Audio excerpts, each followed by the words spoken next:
ఒక 4వ తరగతి తెలుగు పుస్తకం. ఇందులో ఏముంటుంది? కొన్ని కథలు, పద్యాలు, కొంచెం గ్రామర్. అంతేకదా? చాలామంది అనుకునేది ఇదే. కానిది అంతకు మించి. ఈరోజు మనం చూడబోయేది తెలంగాణ ప్రభుత్వ 4వ తరగతి తెలుగు పుస్తకాన్ని. దీన్ని కేవలం ఒక స్కూల్ బుక్లా కాకుండా ఒక సమాజం తన నెక్స్ట్ జనరేషన్కి ఏం నేర్పించాలనుకుంటోంది, వాళ్ల భవిష్యత్తు కోసం ఎలాంటి పునాది వేయాలనుకుంటోంది అని చెప్పే ఒక కల్చరల్ డాక్యుమెంట్లా చూద్దాం. అవును, ఇది కేవలం అక్షరాలు, బొమ్మలున్న ఓ పుస్తకం మాత్రమే కాదు. ఒక సమాజం తన భవిష్యత్తు ఎలా ఉండాలో వేసుకున్న ఒక ప్లాన్ అన్నమాట.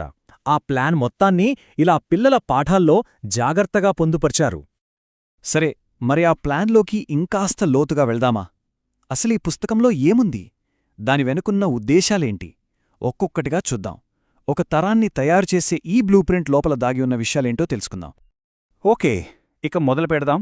ఎక్కడ్నుంచంటే పుస్తకం మొదటి పేజీల్నుంచే. అసలు పాఠాలు, లెసన్స్ అన్నీ మొదలవ్వకముందే ఒక పౌరుడిగా, ఒక మనిషిగా ఉండాల్సిన విలువలకు పునాది ఎలా వేస్తున్నారో ఇక్కడే మనం గమనించొచ్చు. పుస్తకం తెరవగానే మనకు కనిపించేది జాతీయ ప్రతిజ్ఞ.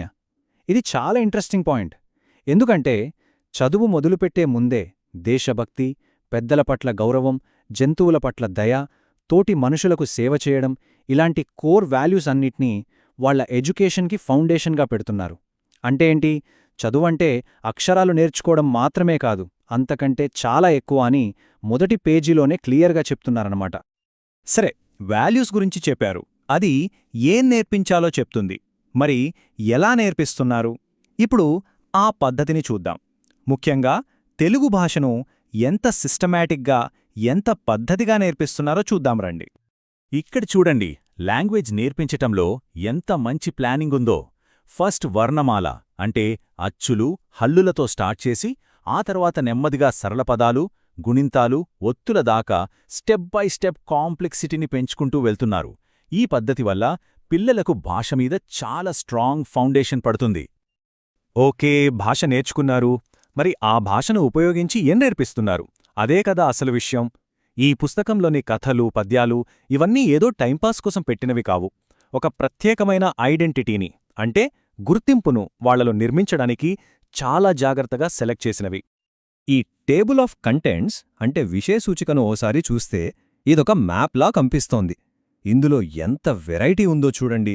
తెలంగాణ గొప్పతనం గురించుంది, నవ్వించే కథలున్నాయి, పండుగల గురించుంది, దేశభక్తి ఉంది, చివరికి పర్యావరణం గురించి కూడా పాఠముంది. అంటే ప్రతి లెసన్తోనూ ఒక కొత్త ప్రపంచంలోకి తీసుకెళ్తున్నారన్నమాట. కొన్ని ఉదాహరణలు చూద్దాం. తెలంగాణ వైభవం పాఠంలో మన రాష్ట్రం గురించి గర్వపడేలా చెప్తున్నారు. పరమానందయ్య శిష్యులు లాంటి కథలతో నవ్విస్తూనే కామన్ సెన్స్ గురించి నేర్పిస్తున్నారు. చిన్నారి కలలో అయితే ప్లాస్టిక్ వాడకం వల్ల వచ్చే నష్టాల గురించి మాట్లాడుతున్నారు. ఇంకా దేశమును ప్రేమించుమన్న పద్యమైతే దేశమంటే ప్రజలే అని చెప్తుంది. సో ఇక్కడ మనకు క్లియర్గా ఏమర్థమవుతోంది? ఒకేసారి వాళ్లు తమ ప్రాంతాన్ని ప్రేమించాలి, దేశం పట్ల భక్తితో ఉండాలి, అదే సమయంలో ఈ భూమి పట్ల బాధ్యతతోనూ ఉండాలి. ఇలా ఒక మల్టీలేయర్డ్ ఐడెంటిటీని నిర్మిస్తున్నారు. ఇప్పుడు ఈ పద్యాలు, కథల లోపల దాగి ఉన్న వాల్యూస్ గురించి మాట్లాడుకుందాం. డైరెక్ట్గా, ఇండైరెక్ట్గా ఏం నేర్పిస్తున్నారు? ముఖ్యంగా 2 విషయాలు. ఒకటి, సోషల్ హార్మనీ అంటే సమాజంలో అందరూ కలిసిమెలిసి ఉండటం. 2, దేశభక్తికి ఒక కొత్త, విశాలమైన అర్థాన్నివ్వటం. ఇది చాలా చాలా ముఖ్యమైన పాయింట్. చూడండి, ఒకే పుస్తకంలో వినాయక చవితి గురించి పాఠం ఉంది, రంజాన్ గురించి కూడా పాఠం ఉంది. ఇది కావాలనే చేసిన ప్రయత్నం. మత సామరస్యాన్ని, అందరూ కలిసి ఉండాలనే భావనను ప్రోత్సహించడానికి ఇలా చేశారు. అంతేకాదు, వినాయక చవితి వేడుకల్లో ముస్లిం సోదరులు సాయం చేస్తారని, రంజాన్ ఇఫ్తార్ విందుల్లో వేరే కమ్యూనిటీల వాళ్ళు కూడా పాల్గొంటారని, ఇలా ఒకరికొకరు సాయం చేసుకునే విషయాన్ని ప్రత్యేకంగా మెన్షన్ చేయడం మనం గమనించాలి. గురజాడ అప్పారావు గారు రాసిన ఈ ఒక్క లైన్ చూడండి. దేశమంటే మట్టి కాదోయ్, దేశమంటే మనుషులోయ్. ఎంత పవర్ఫుల్ కదా! దేశభక్తి అంటే కేవలం మన భూమిని, సరిహద్దుల్ని ప్రేమించడం కాదు, మన తోటి మనుషుల్ని ప్రేమించడం, వాళ్ల బాగోగులు పట్టించుకోవడం అని చెబుతోంది. 4వ తరగతి పిల్లలకి ఇంత గొప్ప, ఇంత లోతైన భావాన్ని నేర్పించడం నిజంగా అద్భుతం.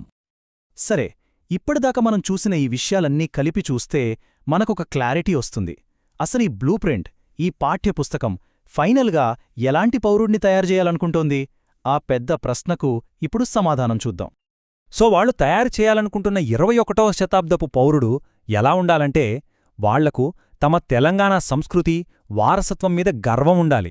అదే సమయంలో దేశం పట్ల దేశ ప్రజల పట్ల భక్తి ఉండాలి. అన్ని మతాలను అందర్నీ గౌరవించాలి. పర్యావరణం పట్ల బాధ్యతగా ఉండాలి. ఇంకా గౌరవం, దయ, సేవ లాంటి నైతిక విలువలతో బ్రతకాలి. ఇది ఆ బ్లూప్రింట్ యొక్క అసలు లక్ష్యం. చూశారు కదా, అక్షరాలు నేర్పించే వర్ణమాల దగ్గర మొదలుపెట్టి ఒక వ్యక్తి యొక్క గుర్తింపు, ఒక జాతి యొక్క గుర్తింపు అనే పెద్ద కాన్సెప్ట్ వరకు ఈ ప్రయాణం ఎలా సాగిందో.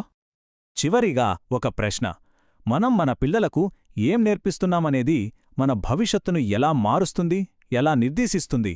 ఈ ప్రశ్న గురించి ఆలోచించండి.